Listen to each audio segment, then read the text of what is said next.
Nonveg में है जैसे चिकन, मटन, सी फूड या एग्स है, तो इनको लेकर के क्या गाइडलाइंस है? यूरिक एसिड में खा सकते हैं या नहीं? और रेड मीट, ऑर्गन मीट जैसे कलेजी या लिवर, ब्रेन, ये सारे ऑर्गन्स जो एनिमल के होते हैं, ये बहुत रिच सोर्सेज होते हैं। कुछ सी फूड भी होते हैं जो बहुत रिच सोर्स होते हैं प्यूरिन्स के। इनको डेफिनेटली अवॉइड करना चाहिए अगर आपका यूरिक एसिड बढ़ा हुआ है तो। कॉफी कैसा वाला? चीनी वाला, बिना चीनी वाला, दूध वाला, चीनी बिना नहीं, दूध वाला? शुगर जो है वो जब ज़्यादा क्वांटिटी में होगा तो वो यूरिक एसिड प्रोडक्शन बढ़ाएगा और उसकी वजह से यूरिक एसिड लेवल्स बढ़ेंगे और जो सारे प्रॉब्लम्स हैं वो उसकी वजह से आने वाले हैं। जो सिट्रस फ्रूट है वो शायद यूरिक एसिड कम करने में मदद करते हैं, तो लेमन, संतरा, आंवला, ये सारे खाने से यूरिक एसिड कम होता है। चेरीज या सिट्रस फ्रूट्स या high vitamin C containing fruits, cherries, इन सब का एसोसिएशन है थोड़ा सा यूरिक एसिड लेवल को कंट्रोल रखने में।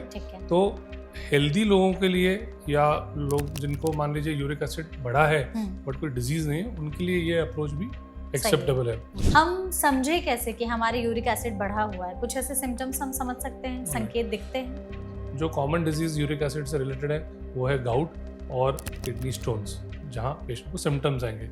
गाउट एक जॉइंट की बीमारी है जिसमें यूरिक एसिड जो है वो पैर के अंगूठे के जॉइंट में जाकर डिपॉजिट हो जाता है, यूरिक एसिड क्रिस्टलाइज हो जाता है और वो एक सिवियर पेनफुल कंडीशन होती है जो पेशेंट कभी मिस नहीं कर सकता। ड्रिंक किया और उसमें के साथ में पनीर खाया, चिकन खाया, सब खाया और मंडे को बहुत ज़्यादा केसेस आ रहे हैं, होता है ऐसा? आपके ओपीडीज में आते हैं कि रिस्क फैक्टर वाज अल्कोहल या मीट और ये मतलब एनिमल प्रोटीन, और ये सब अब जैसे हमारी अर्बन लाइफस्टाइल है, हम वीकेंड्स को मनाते हैं और इनमें ये सब चीज़ें बहुत कॉमन है। तो डेफिनेटली ये अच्छा। और जो यूरिक एसिड लेवल बढ़ता है इन चीज़ों से, ये भी जैसे ये चीज़ें लेते हैं वैसे बढ़ने लगता है। ऐसा नहीं कि आज हमने अल्कोहल लेना शुरू किया तो 5 साल बाद यूरिक एसिड बढ़ने वाला है, नहीं, आज इस वीकेंड में ही बढ़ सकता है।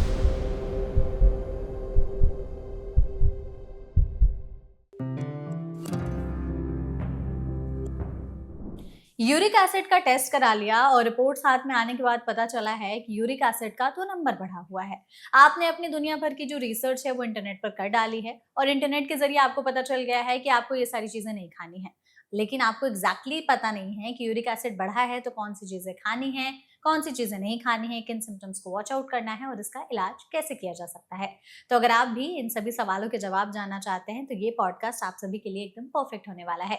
इसको आप एंड तक जरूर देखिएगा क्योंकि हम पूरी कोशिश करेंगे इस पॉडकास्ट के जरिए आपके लिए जितने भी यूरिक एसिड से रिलेटेड सवाल हैं उन सबकी जानकारी हम दे सके, जिसके लिए हमारे साथ इस सेशन में जुड़े हुए हैं डॉक्टर तन्मय पंड्या, जो कि एचओडी और डायरेक्टर हैं रीनल और kidney transplantation department Sarvodaya health care में। तो डॉक्टर, सबसे पहले तो सेशन में आपका बहुत बहुत स्वागत है। Thank you Megha. Thank you so much doctor, हमारे साथ इस सेशन में जुड़ने के लिए, और हम पूरी कोशिश करेंगे आपके जरिए हमारी ऑडियंस तक इस टॉपिक के बारे में उन तक सही जानकारी और सही इन्फॉर्मेशन जो है अवेयरनेस एकदम सिंपल लैंग्वेज में पहुंचा सके। सबसे पहले हम चाहते हैं कि आप ये बताएं क्या है यूरिक एसिड, बॉडी में इसका कोई रोल है और ये क्यों बढ़ जाता है? सी, यूरिक एसिड एक नेचुरल सब्सटेंस है जो हमारे ब्लड में हमेशा पाया जाएगा। हमारे ब्लड में, हमारे बॉडी में एक सब्सटेंस होता है, एक मॉलिक्यूल होता है, उसको प्यूरिन कहते हैं। ये सभी सेल्स में होता है और नॉर्मल कोर्स में जब हमारे सेल्स नए बनते हैं, पुराने डेड हो जाते हैं, तो इनकी मेटाबॉलिज्म होती है, इनका एक टर्नओवर होता है जिसका वेस्ट प्रोडक्ट है यूरिक एसिड। ये तो रहना ही है हमारे सबके बॉडी में और इसकी वैल्यू जो है वो वेरी कर सकती है person to person, condition to condition. अपने आप में ये कोई प्रॉब्लम नहीं है, बट हाँ, एक लिमिट के बाहर जब इसकी वैल्यू बढ़ जाती है then it can definitely cause problem, मतलब तब उससे दिक्कतें हो सकती है, अलग अलग बीमारियां हो सकती है। आई थिंक हम यही सब आज डिस्कस करेंगे। बिल्कुल। अगर हमें समझना ही ये हो कि यूरिक एसिड बढ़ता क्यों है, क्या है इसके पीछे कारण, क्या रिस्क है, तो हम कैसे समझेंगे? देखिए, किसी भी चीज़ के बढ़ने के मेनली 2 ही कारण होते हैं, या तो उसका प्रोडक्शन बढ़ गया या उसको निकालने का काम जो है वो सही नहीं हो रहा है, कम हो रहा है, यानी एक्सक्रीशन घट गया। तो यहाँ यूरिक एसिड के भी यही है कि किसी वजह से यूरिक एसिड का प्रोडक्शन बढ़ गया है या यूरिक एसिड का एक्सक्रीशन जो किडनीज को करना है, जो फिल्टर करना है, वो काम थोड़ा कम हो रहा है, और या कभी-कभी दोनों का कॉम्बिनेशन हो सकता है जिससे यूरिक एसिड बढ़ जाता है। बिल्कुल। खाने को लेकर के है बहुत सारी चीज़ें, जब लोग इंटरनेट पर भी जाते हैं तो उनको बहुत सारी चीज़ें मिलती हैं, डॉक्टर्स भी बहुत सारी चीज़ें कई बार मना कर देते हैं, तो बहुत कन्फ्यूजन है यूरिक एसिड को लेकर के, क्या खाएँ, क्या ना खाएँ? हमने एक लिस्ट तैयार की है, आप प्लीज़ वही बताइएगा कि यूरिक एसिड बढ़ा है, तो ये खा सकते हैं, नहीं खा सकते, कितने अमाउंट में खा सकते हैं? सबसे पहले है दाल, राजमा, छोले, सोयाबीन और मशरूम्स, क्या ये यूरिक एसिड बढ़ाते हैं? अगर खा सकते हैं तो कितना सेफ लिमिट है? खा सकते हैं, हुँ, इनको बिल्कुल अवॉइड करने की ज़रूरत नहीं है। इनफैक्ट जिन पेशेंट्स का यूरिक एसिड बढ़ा हुआ है और उनको अपना प्रोटीन इंटेक मेंटेन करना है, जैसे हम सब हेल्दी लोगों को करना है, हुँ, तो वेजिटेरियन प्रोटीन सोर्सेज़ सेफ़र हैं as compare to other sources जो हम डिस्कस करेंगे। हुँ, बट हाँ, ये खा सकते हैं। अगेन किसी भी चीज़ को बहुत ज़्यादा मात्रा में नहीं खाना चाहिए। कोई भी चीज़ बहुत ज़्यादा एक्सेस करने से वो ठीक नहीं रहती है, हुँ। वो चाहे वेजिटेरियन प्रोटीन ही क्यों ना हो। नॉन-वेज में है जैसे चिकन, मटन, सी फूड या एग्स है, तो इनको लेकर के क्या गाइडलाइंस है? यूरिक एसिड में खा सकते हैं या नहीं? ऑलराइट, तो यहाँ ये चारों कंपोनेंट्स में अलग-अलग चीज़ें हैं। नॉन वेजिटेरियन प्रोटीन वाले सोर्सेज़ जो हैं वो यूरिक एसिड के रिचर सोर्सेज़ होते हैं, या आप कहिए प्यूरिन के रिचर सोर्स होते हैं, हुँ, जिनको बाद में हमारी बॉडी, हमारा लिवर जो है वो उसको यूरिक एसिड में कन्वर्ट कर देता है। तो रेड मीट, ऑर्गन मीट जैसे कलेजी या लिवर, ब्रेन, ये सारे ऑर्गन्स जो एनिमल के होते हैं, ये बहुत रिच सोर्सेज होते हैं। हुँ, कुछ सी फूड भी होते हैं जो बहुत रिच सोर्स होते हैं प्यूरिन्स के, इनको डेफिनेटली अवॉइड करना चाहिए अगर आपका यूरिक एसिड बढ़ा हुआ है तो। चिकन मॉडरेट क्वांटिटी में अलाउड है, क्योंकि चिकन में इतना ज़्यादा यूरिक एसिड नहीं है, वो एक ठीक ठाक सोर्स ऑफ प्रोटीन है। पर एग्स में यूरिक एसिड के बढ़ाने की टेंडेंसी सबसे कम है, ओके, तो वो एक सेफ प्रोटीन माना जा सकता है, तो ये खा सकते हैं, तो खा सकते हैं। ठीक है। इसके बाद है टमाटर, स्पिनक और कॉलीफ्लावर, ये अवॉइड करना चाहिए या खाना चाहिए? उम, खा सकते हैं, हुँ, अगेन मॉडरेशन में, बहुत ज़्यादा यूरिक एसिड नहीं बढ़ाते हैं। जस्ट जैसे मैंने पहले बताया ना कि जो प्लांट बेस्ड है वो इतना ज़्यादा यूरिक एसिड नहीं हुँ, बढ़ाते। और दूसरी एक बात है कि जो प्लांट बेस्ड प्यूरिन्स हैं, जो प्यूरिन जो यूरिक एसिड का प्रिकर्सर है, जिसमें से यूरिक एसिड बन के आने वाला है, वो प्लांट वाला प्यूरिन जो है वो ज़्यादा एफिशिएंटली एक्सक्रीट हो जाता है, हुँ, तो वो सेफ है ओके। रिलेटिवली। डेयरी को लेकर के है दूध, दही, पनीर, ये सारी चीज़ें हम कंज़्यूम कर सकते हैं या नहीं? हाँ जी, बिल्कुल कर सकते हैं, but low fat dairy products, यानी जो टोन्ड दूध का बना हुआ दही या उससे बनी हुई लस्सी वगैरह लें, हुँ, या लो फैट वाला पनीर लें, पनीर, ये सेफ है। क्योंकि अगेन जैसे मैंने बताया कि प्रोटीन तो हमें मेंटेन करना ही है, और ये एक रिलायबल सोर्स ऑफ प्रोटीन है हुँ। जो लो रिस्क है, तो मॉडरेट क्वांटिटीज़ या नॉर्मल क्वांटिटी में ले सकते हैं। चाय, कॉफ़ी अलाउड है या नहीं? चाय कॉफ़ी अलाउड है, हुँ, इनफैक्ट कुछ स्टडीज़ कहती हैं कि coffee may be helpful for uric acid patients. Okay. But anyways हमारी मेडिकल गाइडलाइंस में ऐसा कहीं नहीं है कि हुँ, हुँ, आप हुँ, हुँ। 5 कप कॉफ़ी पीजिए या 10 कप कॉफ़ी पीजिए। बट हाँ, मतलब it is not associated with high risk, तो ये अलाउड है। कॉफ़ी कैसा वाला? चीनी वाला, बिना चीनी वाला, दूध वाला, चीनी बिना नहीं। दूध वाला? Alright, so which is a very good hmm, question. यहाँ प्रॉब्लम जो है ना, ये शुगर की है। हाँ, शुगर जो है हमारा, जो शुगर जो है वो जब ज़्यादा क्वांटिटी में होगा तो वो यूरिक एसिड प्रोडक्शन बढ़ाएगा, बढ़ाएगा। और उसकी वजह से यूरिक एसिड लेवल्स बढ़ेंगे, हुँ, और जो सारे प्रॉब्लम्स हैं वो उसकी वजह से आने वाले हैं। तो ये मॉडरेट क्वांटिटी में लेना चाहिए। दूध ओके, हुँ, हुँ। कॉफ़ी में या चाय में चीनी जो मिनिमम होनी चाहिए वैसी, शुगरी या ज़्यादा स्वीट नहीं लेना है, ठीक है, तो that is to be avoided. Okay. जो आपने शुगरी ड्रिंक्स कहा, तो लोगों को तो बहुत ज़्यादा पसंद है, कोल्ड ड्रिंक्स पीते हैं, फ्रूट रीज़न जूसेस पीते हैं, एब्सोल्युटली, अल्कोहल भी बहुत ज़्यादा लोग या कंज़्यूम करते हैं, तो ये सारे बढ़ाते हैं यूरिक एसिड? एब्सोल्युटली, ये कैटेगरीज सबसे अनसेफ है, हुँ, सबसे प्रोन है, जिसकी वजह से यूरिक एसिड बढ़ने वाला है। सभी प्रकार के अल्कोहल्स, स्पेशली बियर। अब बियर पे एक दो चीज़ें और बोलना चाहूँगा। कई बार हम सोचते हैं, सुनते हैं और समझते हैं या बात करते हैं, किडनी में स्टोन हुआ है, बियर पी लो, है हाँ, ना? किडनी में स्टोन यूरिक एसिड से भी हो सकता है, एंड बियर में विल प्रमोट, बियर पीने से यूरिक एसिड लेवल्स बढ़ने बढ़ेगा वाला ही। है। अल्कोहल किसी भी मात्रा में लेंगे हुँ, तो वो यूरिक एसिड का लेवल बढ़ा सकता है। जिनको ऑलरेडी हाई यूरिक एसिड की बीमारियाँ हैं, जैसे गाउट या किडनी स्टोन्स, उनको तो अवॉइड ही करना चाहिए, हुँ, हुँ। और इवन इफ उनका कंट्रोल में है, अवॉइड करें तो बेटर है उनके लिए। शुगरी ड्रिंक्स, यानी जैसे मान लीजिए जो सॉफ्ट ड्रिंक्स मिलते हुँ, हैं, हुँ, जो हुँ। 9 टू 10 ग्राम शुगर होता है 100 ml में, ये बहुत खराब है, ये अवॉइड करना चाहिए। बिल्कुल अवॉइड करना चाहिए ना। अगर आपको कोई हेल्दी ड्रिंक चाहिए तो शिकंजी पी लो, कम नमक कम चीनी डाल के, हाँ, it is better. Fruit juices? Fruit juices जो पैक्स में आते हैं, हुँ, not naturally squeezed fruit juices, but जो पैक्स में आते हैं अगेन इनमें भी कुछ ना कुछ प्रकार का शुगर शुगर होते हैं, एडेड होता हाँ। है, ये भी अवॉइड करना चाहिए। इनफैक्ट ज़्यादा हनी वाली चीज़ें भी अवॉइड करनी चाहिए, क्योंकि हनी में भी एक शुगर होता है फ्रुक्टोज, अच्छा, जो यूरिक एसिड को बढ़ा सकता बढ़ा है। सकता है। इनफैक्ट शुगर का भी जो फ्रुक्टोज है वही यूरिक एसिड बढ़ाने में हेल्प करता है। तो हुँ, शुगरी ड्रिंक्स, अल्कोहल, ये पैक्ड या कैंड जूसेस, ये सारे अवॉइड करने अवॉइड चाहिए। करने चाहिए। बिल्कुल। आपने शुगर पर इतना एम्फेसिस किया है, तो जो लोग डेज़र्ट, स्वीट्स खाते हैं अगेन और इंडिया में तो कल्चर ही है, किसी के यहाँ जाएँगे भी तो एक मिठाई का डब्बा ही लेकर के एब्सोल्युटली जाते हैं हम हाँ। लोग। तो ये सारी चीज़ें खत्म कर देनी चाहिए या सो जिन लोगों को यूरिक एसिड की प्रॉब्लम है, हुँ, उन लोग को डेफिनेटली ये हुँ, चीज़ों को अवॉइड करना चाहिए। हाई शुगर कंटेंट, देखिए हम फॉरगेट अबाउट यूरिक एसिड ना, हम तो समझते हैं ना कि हुँ, हुँ, प्रोसेस्ड रिफाइंड शुगर तो वैसे भी हेल्दी नहीं है। खराब है। तो एक प्रॉब्लम थोड़ी ना उससे, उससे तो बहुत सारी प्रॉब्लम्स राइट। होती है। तो ये भी एक प्रॉब्लम है, जो आज हमारा टॉपिक है, ये भी एक प्रॉब्लम है। हुँ, तो हुँ, उनको अवॉइड करना चाहिए, एंड ओवरऑल हेल्दी लाइफ़स्टाइल के लिए भी अवॉइड करना ज़रूरी है। तो अवॉइड ही बिल्कुल। कर लें तो बेटर है। अगर हमें फ्रूट्स और वेजिटेबल्स में समझने हो स्पेसिफिक कि कौन से खा सकते हैं, कौन से नहीं, क्योंकि ऐसा है कि खट्टे फलों के लिए कहा जाता है कि जो सिट्रस फ्रूट है, वो शायद यूरिक एसिड कम करने में मदद करते हैं।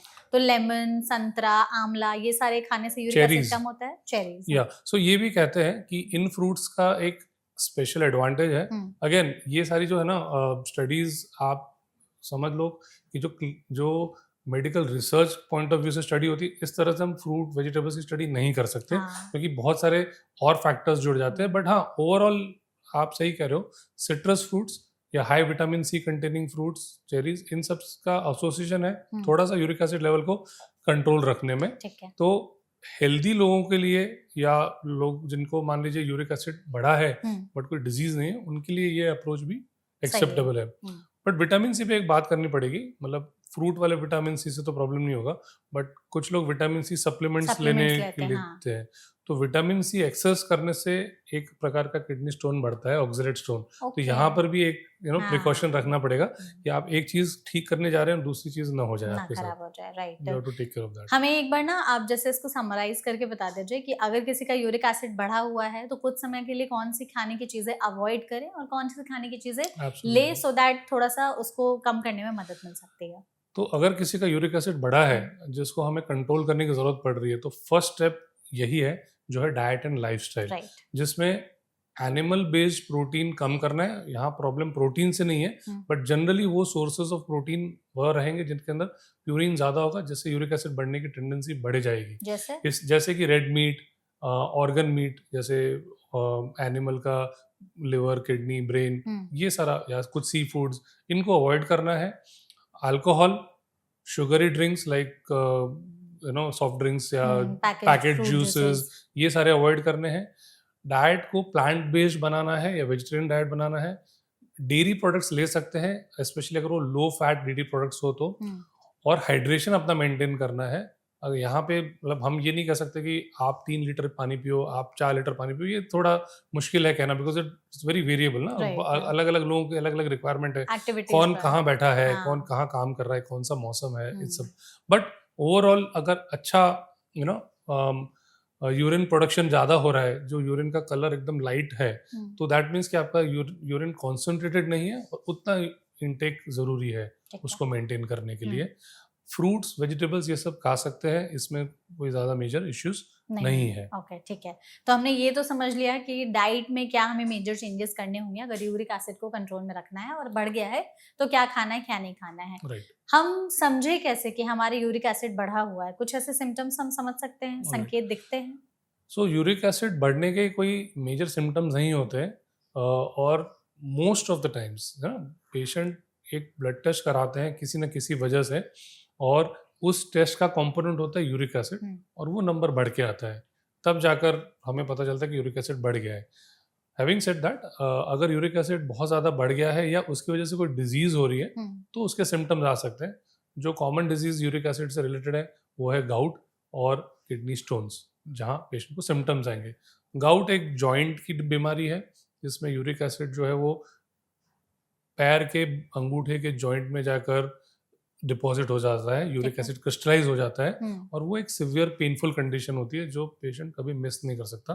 एंड प्रॉब्ली ऐसा पेन पेशेंट ने अपनी लाइफ में, अगर एक मेल पेशेंट की बात करें तो उन्होंने कभी अपनी लाइफ में ऐसा पेन एक्सपीरियंस नहीं किया नहीं होगा। क्या होता। तो वो एक अनमिसेबल सिम्टम है, बट ये सडनली आता है, आने के एक दिन पहले भी कोई वार्निंग साइन नहीं होता उसका। Okay, that is sudden. Absolutely silent before it happens. और ये कई बार होता भी रात को है, तो इसलिए मतलब बिल्कुल एक स्नीक अटैक टाइप हो जाता है इसके साथ। और दूसरा किडनी स्टोन है, तो किडनी स्टोन के भी सिम्टम्स होते हैं, जैसे कमर में दर्द या पीछे पेन, दर्द होना, हाँ।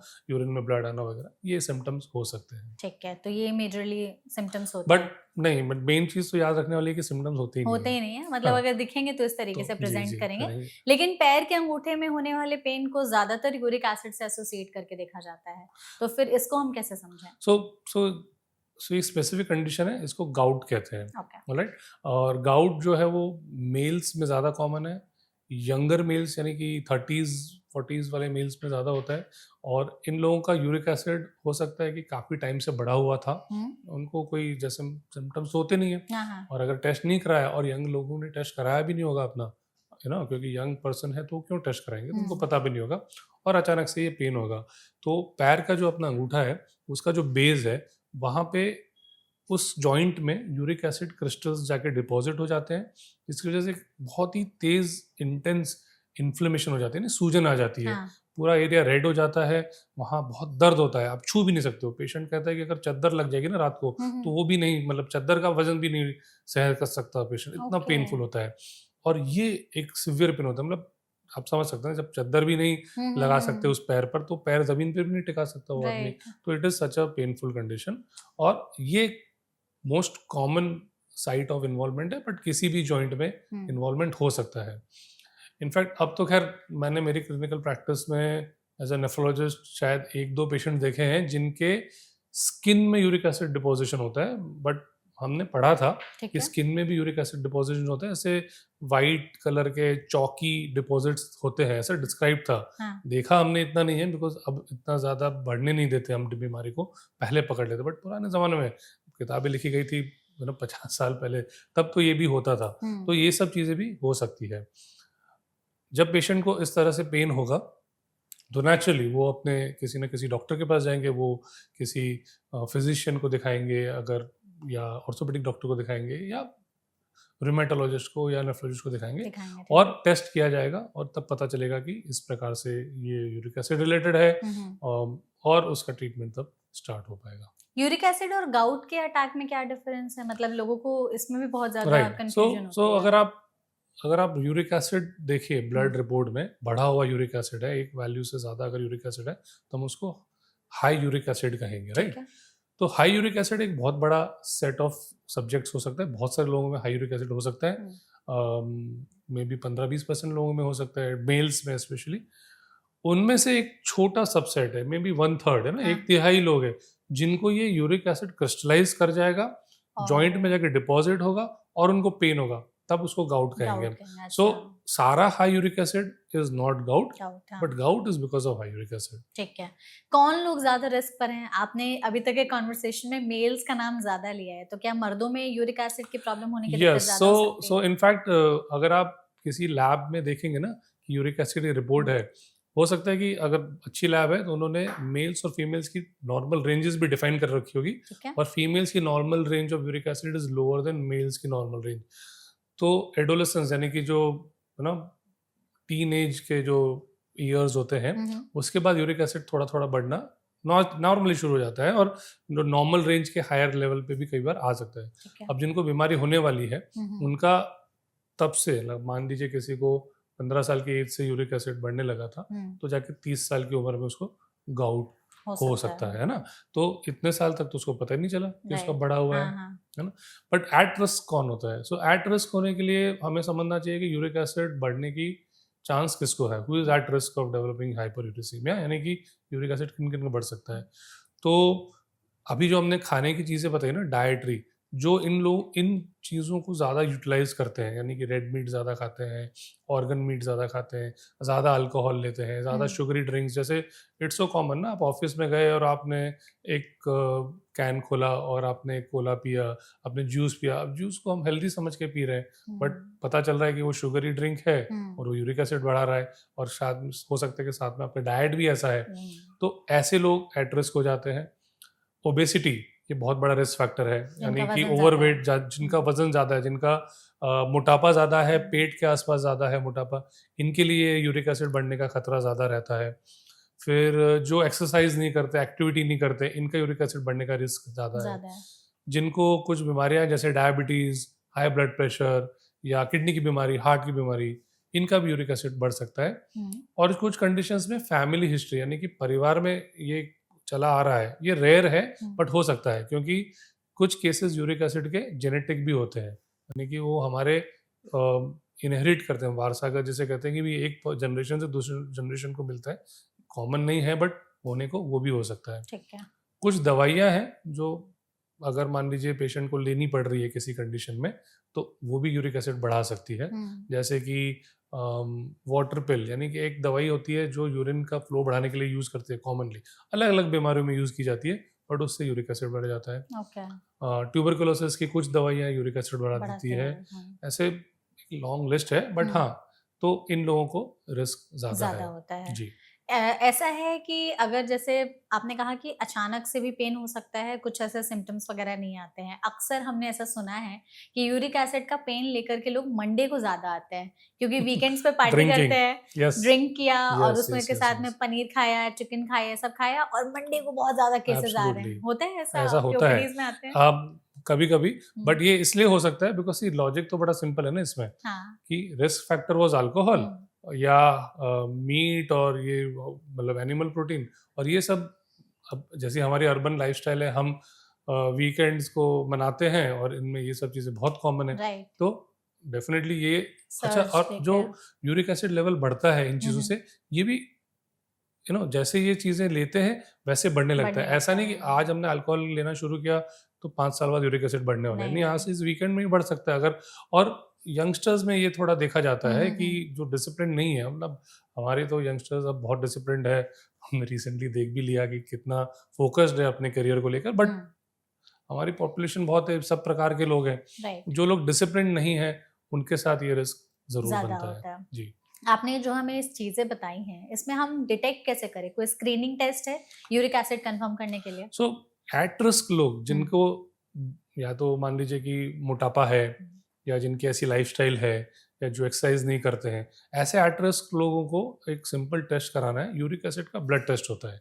तो और जैसे मैंने आपको बताया था कि गाउट या किडनी स्टोन जैसी बीमारी एक छोटे प्रपोर्शन में होती है, उससे बहुत ज़्यादा लोग, कई ज़्यादा लोग हैं जिनका यूरिक एसिड बढ़ा हुआ है। इन सबको तो रिस्क है ना बीमारी होने का। तो सिंपल सा टेस्ट है। ज़्यादातर ब्लड टेस्ट, ज़्यादातर लैब्स में जो किडनी फंक्शन टेस्ट होता है उसमें यूरिक एसिड भी इंक्लूड हो ही जाता है।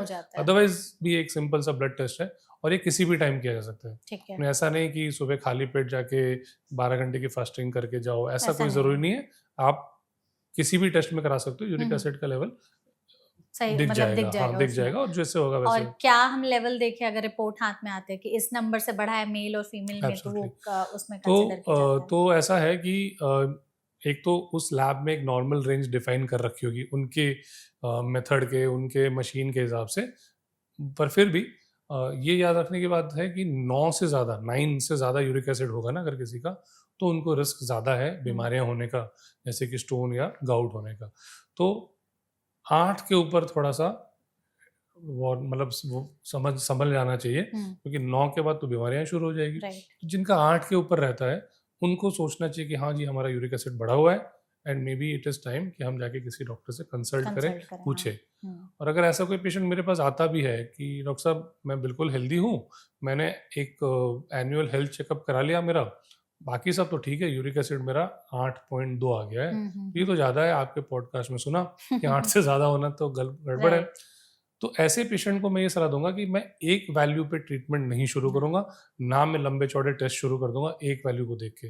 इसको दोबारा देखना चाहिए। अगर मान लीजिए परसिस्टेंट है, तब डेफिनेटली हमें देखना पड़ेगा कि क्यों बढ़ रहा है। और अगर बार-बार बढ़ा हुआ है, आपको समझ में आ गया इस पेशेंट में, फिर इलाज के लिए आप सबसे पहले क्या बोलते हैं? टेस्ट तो कराते हैं, डाइट, तो लाइफ़स्टाइल या दवाई? कितना कितना बढ़ा हुआ है उस पे डिपेंड हुँ, करेगा। जैसे अगर मोर देन 9 है तब तो थोड़ा अर्जेंसी वाली बात हो हाँ, जाती है, क्योंकि उसमें बीमारियाँ होने का चांस ज़्यादा है। ज़्यादा है। अगर बिटवीन 7 टू 9 या 8 टू 9 है, तो हम पेशेंट को सबसे पहले तो एक समझते हैं पेशेंट से कि उनकी लाइफ़स्टाइल कैसी है, उनकी डाइटरी हैबिट्स और जो चॉइसेस क्या हैं, क्या उनका वज़न ज़्यादा तो नहीं है, ऑफ़िस में बैठते हैं या फिज़िकल काम करते हैं, और इन चीज़ों को मॉडिफ़ाई करने की कोशिश करते हैं। हुँ, जहाँ पे ज़रूरी है, वहाँ हम पेशेंट को मैं काउंसल करता हूँ कि आप अपना डाइट पैटर्न चेंज करिए। ठीक है। आप प्लांट यानी वेजिटेरियन डाइट पर आ जाइए। हुँ, फुल फैट की जगह लो फैट दूध इस्तेमाल करना शुरू करिए।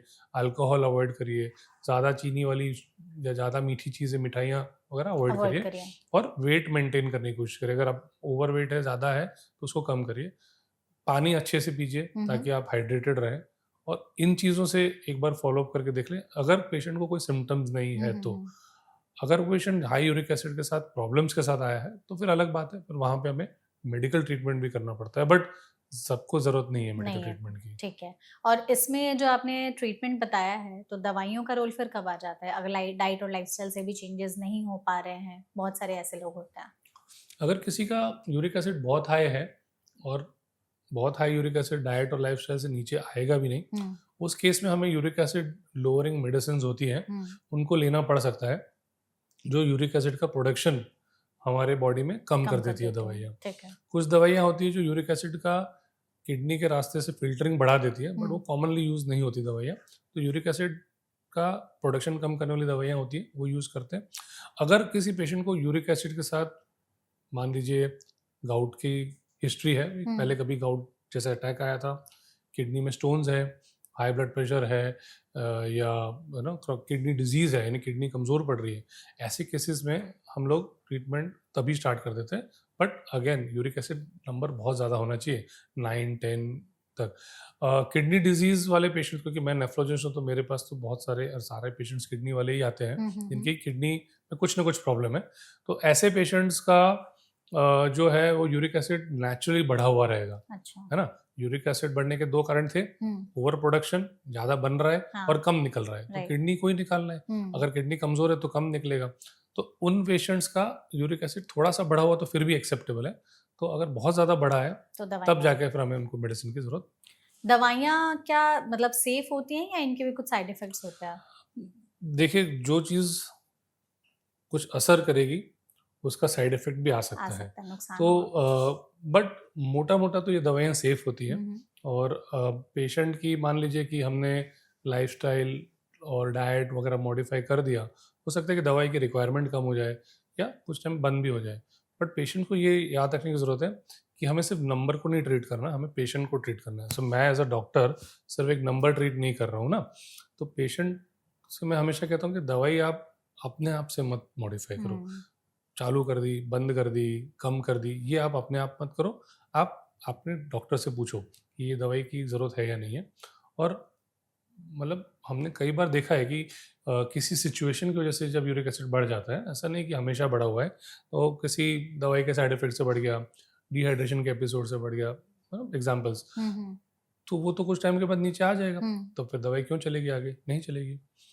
जो दवाइयों का साइड इफ़ेक्ट होता है, वो कई बार एलर्जिक इन नेचर होता है। जैसे? एलर्जिक इन नेचर का मतलब होता है कि अगर मान लीजिए पेशेंट को हमने दवाई दी, हाँ, कोई दवाई बहुत ज़्यादा मात्रा में लेने से ओवरडोज़ कर सकती है, तो ये तो डोज़ रिलेटेड साइड इफ़ेक्ट हो गया।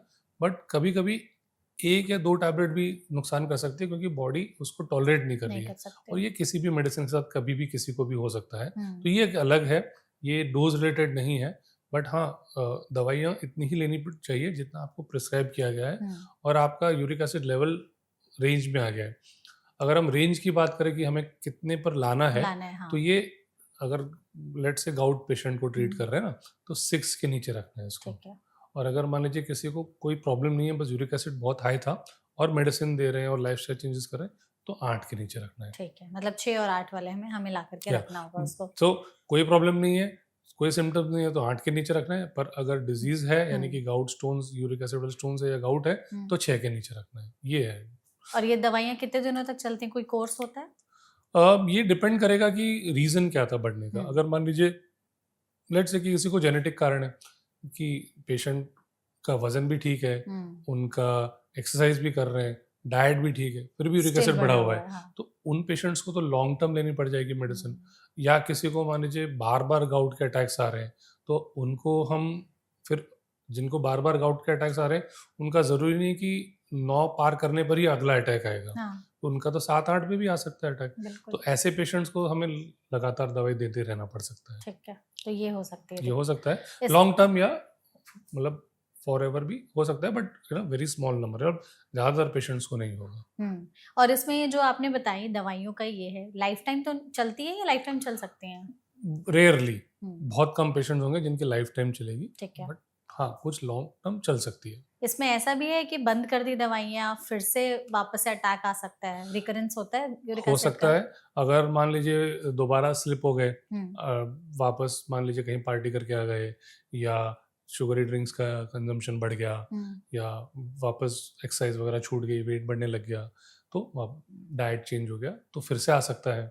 अगर आपकी टेंडेंसी है, आपकी कोई जेनेटिक कॉज है, तो फिर बढ़ सकता है। हुँ, इसलिए अगर हमने मेडिसिन दी, यूरिक एसिड टारगेट अचीव कर लिया, और फिर क्लिनिकली देखा कि अब इनको ज़रूरत नहीं है मेडिसिन की और बंद कर दी, तो फिर फॉलो अप चेकअप्स करने हैं, हुँ, देखते रहना है कि वो लेवल मेंटेन्ड है या है नहीं कि है। नहीं है, छोड़ना ऐसा नहीं नहीं होना उसको चाहिए हाँ, कि अब सब ठीक है, हमने बंद कर दिया और फिर वापस बढ़ गया। नहीं, देखिए नहीं। मेडिसिन के साथ में ये बहुत होता है कि पेशेंट सोचते हैं कि हमारी एक प्रॉब्लम थी, हुँ, हमने दवाई खाई, प्रॉब्लम नीचे खत्म हो गई, या प्रॉब्लम अब दिख नहीं रही है, दवाई बंद कर दो। तो ये हमेशा ट्रू नहीं होता है। हुँ, एक सिंपल एग्जांपल बताता हूँ मैं आपको, थायराइड की बीमारी होती है, राइट? थायराइड की बीमारी में क्या होता है कि पेशेंट के बॉडी में थायराइड हार्मोन जो होता है, हुँ, हुँ, उसका प्रोडक्शन नहीं हो रहा है। राइट, तो एक सिंपल सी छोटी सी गोली होती है, सुबह खाली पेट लेते हैं, उससे थायराइड आज मतलब वो हार्मोन है वो रिप्लेस हो गया। हुँ, नेचुरली अगर आप चेक करोगे तो फिर लेवल सही आ जाएंगे। हुँ, तो इसका मतलब ये थोड़ी ना कि आपके बॉडी ने थायराइड बनाया। अब वो हार्मोन तो आप टैबलेट फॉर्म में ले हुँ, रहे हो, हुँ, हुँ, आप बंद कर दोगे तो वापस डेफिशिएंसी हो हो जाएगी। जाएगी, हाँ, तो सिमिलरली कुछ बीमारियों में दवाइयाँ टारगेट अचीव करने के बाद भी मेंटेन करने के लिए कंटिन्यू करनी पड़ सकती है। ठीक है, तो तो ये ये हो क्लिनिकल डिसीजन होता है। हुँ। पेशेंट्स को डॉक्टर से डिस्कस करना चाहिए कि हमें कब तक दवाई खानी है। बिल्कुल। अगर हम ओवरऑल जानना चाहें कि यूरिक एसिड बढ़े ही ना, तो क्या ऐसे प्रिवेंटिव टिप्स हम अपने लाइफ़स्टाइल में इम्प्लीमेंट कर सकते हैं? या कुछ एडवाइस आप देना चाहेंगे हमारी ऑडियंस को कि यूरिक एसिड कम करने के लिए, कंट्रोल करने के लिए क्या करें और ऐसा क्या करें कि यूरिक एसिड बढ़े ही ना राइट। हमारे शरीर में? सो अगर आप जेनेटिक प्रॉब्लम के साथ नहीं है तो आप अवॉइड कर सकते हैं यूरिक एसिड बढ़ना, है ना?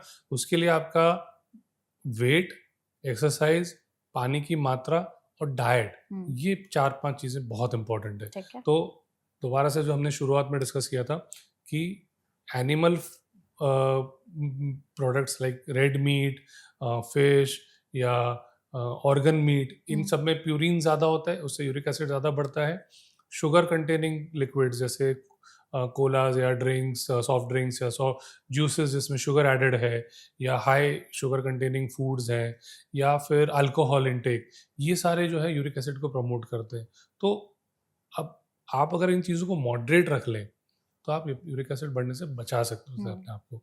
ऐसा नहीं आ जाना होना चाहिए कि आपने अभी तो बहुत सारा ये सब कर लिया, अपने आप को अल्कोहल भी ले लिया, शुगरी ड्रिंक्स भी ले लिए, और फिर आपका यूरिक एसिड बढ़ गया और फिर हमने बोल दिया कि अब जीवन में कभी मत लेना। तो हुँ, ऐसा ना होने देने के लिए आप थोड़ा-थोड़ा ही मॉडरेशन में रखिए, बिल्कुल। हेल्दी लाइफ़स्टाइल मेंटेन करिए। हुँ। और बढ़ा हुआ है तो भी यही स्टेप्स आपको हेल्प करेंगे, बट हाँ, बड़े हुए केसेस में शायद कभी-कभी मेडिसिन की भी रिक्वायरमेंट आ सकती आ है। सकती है, ज़रूरी है ये। और सिम्पटम्स वॉच आउट करें, वैसे तो आपने कहा सिम्पटम्स होते नहीं, बट स्टिल अगर आपको पता है कि आपकी लाइफ़स्टाइल खराब है, तो एक बार टेस्ट भी करा लें और अगर बढ़ा हुआ है तो उसके लिए जो आपने मेजर स्टेप्स एब्सोल्युटली। हमें बोले लेने के लिए, वो फॉलो करें। तो आई होप इस सेशन के ज़रिए हमारी ऑडियंस को यूरिक एसिड के बारे में बहुत सारी चीज़ें जानने को, मिलने को समझी होंगी।